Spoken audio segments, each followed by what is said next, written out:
they have a lot better equipment than I expected. Like an entire room full of Macs with like the latest equipment, like sequencers and everything, for music tech and everything. Pro Tools, we use it for everything from sort of actually creating and recording music in the studios and in our sequencing lab, all the way through to doing more kinds of smaller projects, if you like, things sort of like more kind of closer dance music production using loops, and also using sound for computer games, and also ADR and Foley for films. Yeah, actually, today we was just looking at what professional studios use, and they use practically the same stuff that we use, so I do think it's quite good here, yeah.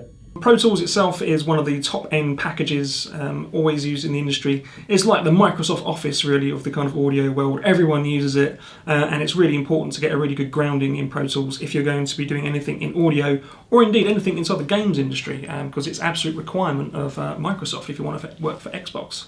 The mixing desk itself is the kind of thing that you'd see in a real kind of recording studio, any of the big places in London. Those kind of large format analog desks is still where the best sound is. Since I've been here, I found them a lot more easier to use. Bill gives a good description of how to use them. I kind of say to my students, if there is a genre of music you like, we'll cover it. Equally, if there's a genre of music you don't like, at some point we'll cover it too.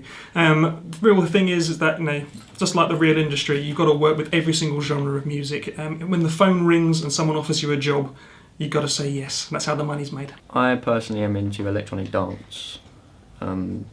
Just basically club music, really. Are you interested in producing those genres? I already do.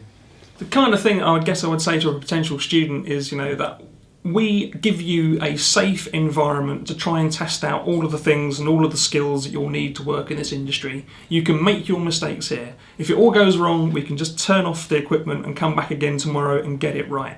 So that when you do finally go out in the real world and you do these things, you know, for a real employer, you'll get it right first time, and you know, the phone will keep ringing for more jobs.